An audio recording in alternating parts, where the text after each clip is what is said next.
Sa nakaraang pelikula, naniniwala tayo na ang mga nilalang sa cabin ay nasilyuhan na.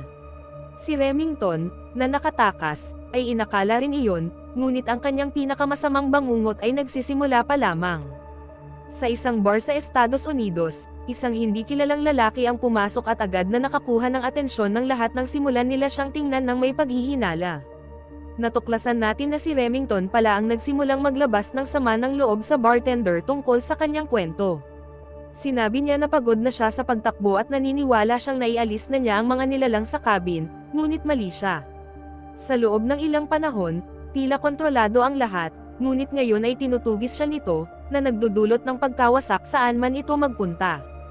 Habang nag-uusap sila, isang babae sa bar ang nakatanggap ng kakaibang tawag sa telepono. Pagkatapos noon, nagsimulang makaramdam ng hindi magandang pakiramdam ang babae at agad na bumagsak sa lupa. Isang lalaki ang lumapit upang tulungan siya, ngunit nang mahawakan siya, isang malaking bibig ang lumitaw sa katawan niya at nilamon ang mga braso nito. Nanatiling tahimik si Remington habang ang lalaki ay gumagapang sa sahig, namimilipit sa sakit. Tumayo ang nilalang sa harap niya at sinunggaban siya para patayin, nang magpasya si Remington na tulungan siya. Kasabay nito, sinakop ng kabilang nilalang ang bartender, at, nang walang pagpipilian, napilitan si Remington na patayin ang mga host. Maya-maya, nakilala natin si Revel at ang kaibigan niyang si Chloe, na naghahanap ng impormasyon tungkol sa kapatid ni Revel, na nawala sa nakaraang pelikula. Hiniling ni Revel sa may-ari ng gasolinahan na maglagay ng mas maraming nawawalang poster.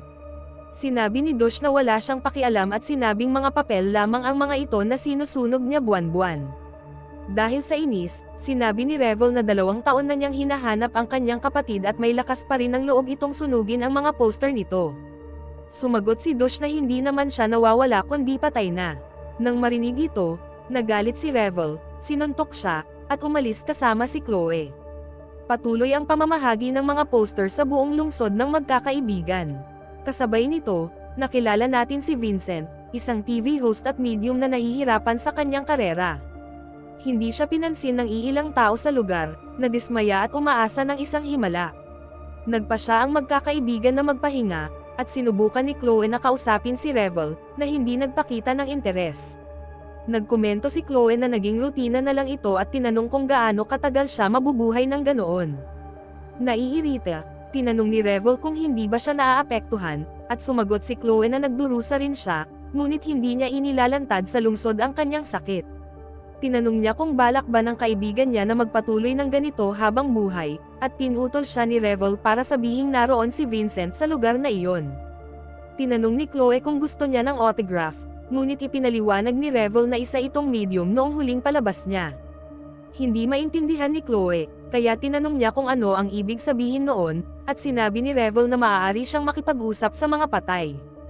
Pagkatapos ay nagpa siya ang dalawa na puntahan siya. Samantala, malapit nang sumuko si Vincent at sinimulang punatin ang kanyang mga litrato nang lumapit ang mga kaibigan. Pinutol siya ni Revel at tinanong kung siya ang medium mula sa palabas, at pumayag si Vincent, at tinanong kung tagahanga ba siya nito. Sinabi ni Revel na dati niyang pinapanood ang palabas kasama ang kanyang kapatid. Nag-alok siya ng pirma, ngunit ipinaliwanag ni Revel na pumunta ang babae para magtanong. Diretso si Chloe sa punto at tinanong kung may totoo bang anumang bagay sa palabas. Sumagot si Vincent na malaking bahagi ng kwento ay totoo. Pagkatapos ay nagtanong si Revel kung maaari niyang ituro ang direksyon ng isang tao. Hindi niya lubos na naintindihan, ngunit pumayag siya at sinubukang ikwento ang kanyang kwento. Gayunpaman, siya ay ginambala ni Chloe, na nagsabi sa kanya na gamitin ang kanyang mga kapangyarihan upang hanapin ang kapatid ni Revel. Sinabi ni Vincent na matagal na niyang hindi ginagawa ang ganoong bagay, at abala siya. Humingi ng paumanhin si Revel sa abala sa kanya at umalis. Nanatili si Chloe at ipinaliwanag na kailangan ni Revel ang tulong niya, at nag-alok ng bayad.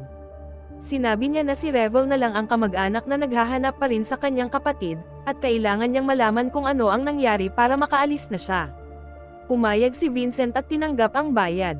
Kalaunan ay nagkita ang tatlo sa isang bar, at nagtanong si Vincent ng karagdagang impormasyon tungkol sa magkapatid. Ipinaliwanag ni Revel na hindi sila masyadong malapit sa isa't isa, ngunit napagtanto niya kung gaano niya ito namimiss. Tinanong ni Vincent kung paano ito nawala, at sumagot si Chloe kung hindi ba iyon ang kanyang trabaho. Sinabi ni Vincent na hindi niya ito gusto, at sinabi naman ni Chloe na ganoon din ang nararamdaman niya para sa kanya. Ipinaliwanag ni Revel na ang alam lang niya ay nagpunta ang kanyang kapatid sa isang kubo sa tabi ng lawan noong katapusan ng linggo. Nang marinig ito, tinanong ni Vincent kung bakit nila siya hinahanap sa lungsod, gayong naligaw siya sa kubo na iyon. Naiinis na nagtanong si Chloe kung kailan niya sila sisimulang tulungan. Kumuha si Vincent ng sigarilyo at sinabing susubukan niyang makipag-usap sa mga espiritu para makakuha ng impormasyon tungkol sa kapatid ni Revel. Naghihinala si Revel, nagtanong kung alam man lang ba niya ang pangalan ng kapatid nito. Sumagot siya na hindi niya kailangan iyon, dahil sinabi na sa kanya ng mga espiritu, dahil alam na nila ang lahat. Nagsimulang magsinungaling si Vincent, hanggang sasabihin niyang patay na ang babae. Naiirita, tinanong ni Chloe kung nagbibiro lang ba siya, ngunit tiniyak ni Vincent na seryoso siya. Pagkatapos ay hiniling ni Revel sa kanya na banggitin ang pangalan ng kanyang kapatid, na naiwan ang lahat na tahimik. Naputol ang tensyon nang umalangaw-ngaw ang isang putok ng baril sa labas, na ikinagulat nila. Pumunta sila upang suriin, at napagtanto na pinipigilan ng may-ari ng lugar si Remington na makapasok. Sabi niya ayaw niya ng gulo, pero sabi ng babae, pinag-uusapan siya ng lahat, inilalarawan siya bilang isang lalaking katulad ng dyablo, na lumilitaw sa gabi, dala ang kamatayan. Ipinaliwanag ni Remington na naghahanap lang siya ng makakainan, at magiging mabilis siya, pero tumanggi siyang papasukin ng babae. Lumabas si Revel at hiniling sa babae na ibaba ang baril, pero iginiit ng babae na may karapatan siyang tumanggi sa mga customer, lalo na kung may dala silang impyerno. Sa sandaling iyon, lumabas si Vincent at muntik ng barilin ng babae. Tinanong niya kung nababaliw na ba ito, at pinunarin ni Chloe ang kanyang inasal, at humingi siya ng tawad. Napagtanto ni Remington na naroon na sila at sinabing kailangan niyang makapasok agad, ngunit tumanggi ang babae. Nagsimulang kumilos ng kakaiba si Revel at sinubukang agawin ang baril. Habang nagpupumiglas, pumutok ang baril, na direktang tumama kay Revel, na ikinagulat ng lahat. Tumakbo si Chloe para tulungan ang kanyang kaibigan at sinabihan itong maghintay, dahil tatawag siya ng ambulansya. Gayunpaman, nagising si Revel na sinapian at brutal na inatake si Chloe. Sinubukan ng matandang babae na agawin ang baril, ngunit hinugot ni Remington ang baril mula kay Chloe at inihagis ito sa babae, na mabilis na napatay ng demonyo, na lumingon upang pagmasdan si Remington. May lumabas sa katawan ng babae at nagsimulang umihip kay Remington, na agad na nabasa. Samantala, nakaligtas si Chloe, ngunit nagtamo ng malubhang sugat sa kanyang lalamunan. Nakatitig ang nilalang kay Vincent, na takot na tumakbo papasok at nagtago sa ilalim ng mesa, habang si Remington ay nananatiling paralisado. Sinagot ni Vincent ang isang tawag, nagrereklamo na napakasama ng panahon ngayon, at ibinaba ang telepono.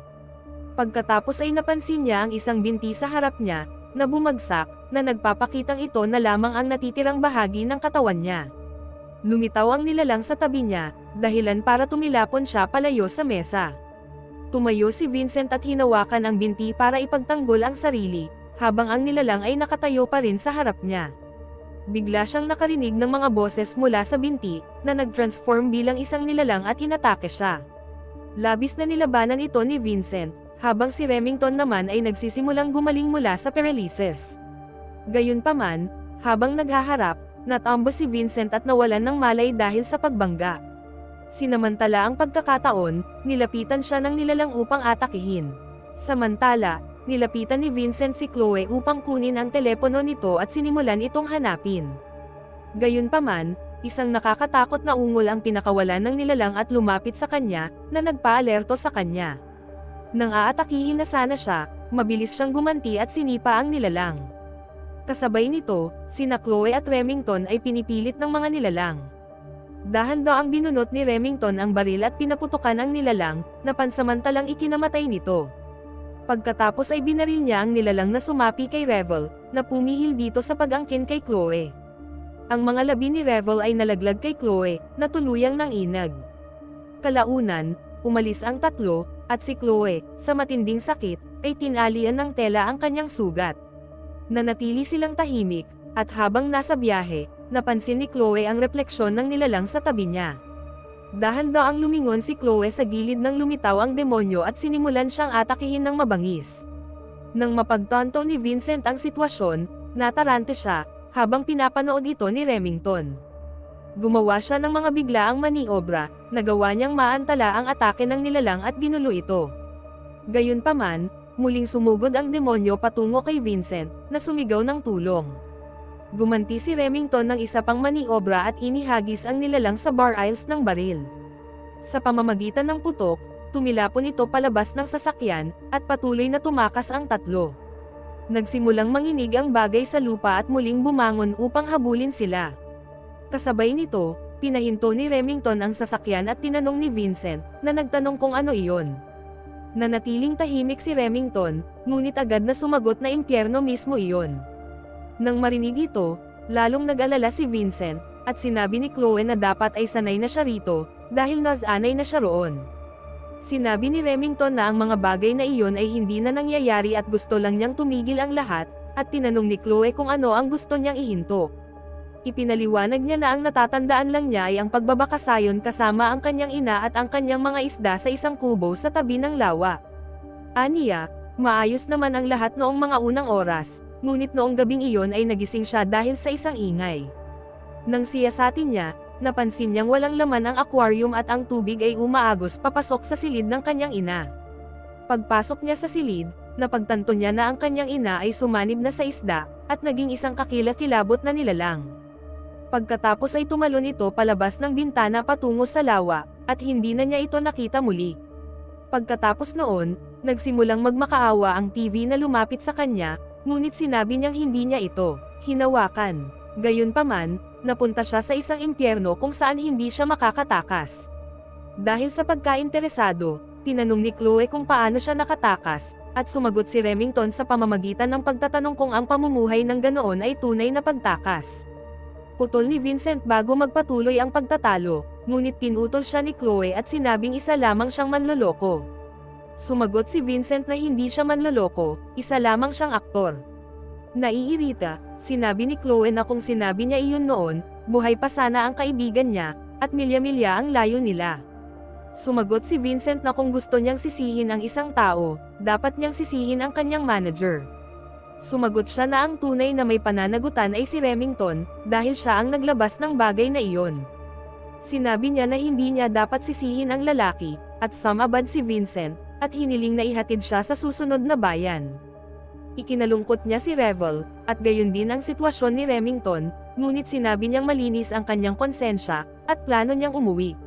Sinabi ni Remington na hindi sila uuwi, at sumagot si Vincent na wala siya sa tabi niya, at sinabing maaari siyang manatili kasama si Chloe kung gusto nito, ngunit uuwi siya. Sinabi ni Remington na sapat na ang kasiyahan ng bagay na iyon, at ngayon ay oras na para iuwi ito. Tinanong ni Chloe kung saan sila pupunta, at ipinaliwanag niya na ang nilalang ay nananatili sa kubo.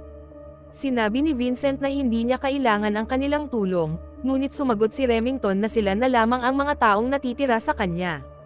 Sila rin ang mga huling taong nabubuhay na nakakita sa bagay na iyon, bukod sa kanya, at sinabing maaaring habulin sila nito kung mahuli siya, kaya kailangan nila itong bawiin. Sumang-ayon si Chloe at nagtanong kung paano nila gagawin iyon, at ipinaliwanag ni Remington na bibitigan nila ito ng isang espesyal na spell gamit ang dugo at isang simbolo, tulad ng ginamit sa nakaraang pelikula. Hiniling ni Chloe na makita ang spell bago sila umalis, ngunit sinabi ni Remington na hindi siya sigurado. Maya-maya ay nakarating sila malapit sa kubo, at tinanong ni Chloe kung nasaan ito. Sinabi ni Remington na kailangan nilang tumawid ng ilog, na lalong nagpabahala kay Vincent. Ipinaalala ni Vincent sa kanya ang halimaw na isda na binanggit niya, at sinabi ni Remington na maaaring naroon ang kanyang ina. Humingi si Chloe ng matutunan bago sila pumasok, at ipinaliwanag niya na ayaw ng bagay na iyon sa tubig at maaaring wala na roon. Iginiit niya na magturo siya ng isang bagay na kapakipakinabang, at atubili siyang pumayag. Pagkatapos ay gumuhit si Remington ng isang simbolo sa buhangin, at ipinaliwanag na natagpuan niya ito sa isang banyo sa mundo kung saan siya nakulong. Hindi maintindihan ni Chloe at hiniling niyang magpaliwanag muli. Sinabi ni Remington na ang simbolo ay para sa proteksyon, at natagpuan niya ito sa isang lumang libro. Bago pumasok, muling tiningnan ng dalawa ang simbolo. Biglang lumitaw ang isang nilalang mula sa lupa at nagsimulang umatake kay Vincent. Sinubukan siyang tulungan ni Remington, ngunit dumura ang nilalang ng dugo sa kanyang mga mata, na pansamantalang nagpabulag sa kanya. Dahil sa takot, tumakbo si Chloe papunta sa sasakyan, ngunit hindi nagtagal ay inatake siya ng nilalang. Kasabay nito, si Vincent, pagkatapos ng pag-atake, ay tila walang kontrol sa sarili niyang katawan. Samantala, nagawa ni Remington na linisin ang dugo mula sa kanyang mga mata at tumakbo upang tulungan si Chloe. Nang malapit na itong sapian muli, dumating siya sa tamang oras at itinaboy ang bagay na iyon. Gayunpaman, nanatiling nalilito si Chloe at nanatili sa lupa habang sinusubukang tulungan siya ni Remington. Samantala, nagsimulang makaramdam si Vincent ng kung ano sa kanyang likuran, at nang suriin niya, hinugot niya ang isang nilalang na mabilis niyang sinimulang kainin. Habang ginagawa niya ito, isa pang halimaw ang lumitaw sa talampakan ng kanyang sapatos. Sinimulan ng kaladkarin si Vincent ng nilalang patungo kay Chloe, na nanatiling nalilito. Gayunpaman, nagawa silang iligtas ni Remington sa oras. Sa sandaling iyon, muling lumitaw ang nilalang at sinubukan silang atakihin, ngunit nagawa niyang ipagtanggol ang kanyang sarili. Pagkatapos ay hinampis niya ito ng ilang beses, napatay niya ito, at humingi ng tawad sa kanyang ina para doon. Tumayo si Vincent at sinabing hindi niya alam ang kanilang mga pangalan, ngunit inaangkin niyang kinamumuhian niya sila ng buong lakas. Pagkatapos magpahinga ng ilang sandali, pumasok sila sa kubo, at sinabi ni Remington na nagbago na ang lugar na iyon mula noong huling beses. Tinanong ni Vincent kung ang magandang plano ay ang umupo at maghintay sa nilalang. Ipinaalala sa kanila ni Remington na kailangan nila ng dugo upang itali ang mga nilalang sa mga bagay. Habang hinahanap ang lugar, nagsimulang makarinig si Remington ng mga boses na nagmumula sa kubo at nahuli.